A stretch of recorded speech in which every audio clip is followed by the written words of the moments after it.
Welcome to Kenton Teaches. Enjoy the video. You begin by preparing. Back up the flash drive now because encryption can erase data. Once done, pick a tool, BitLocker for Windows, File Vault on Mac, or Encrypt if you need cross-platform compatibility. Each behaves differently. Make a strong password and write down a recovery key or store it securely. Password length and variety matter.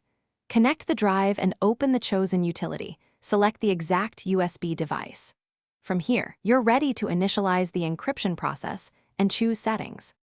You configure settings, decide full disk encryption versus a file container. Full disk protects everything, a container gives portability. Next, select cipher and mode.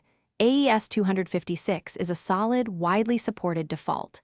If prompted, choose file system format and cluster size, match it to typical file sizes to avoid wasted space.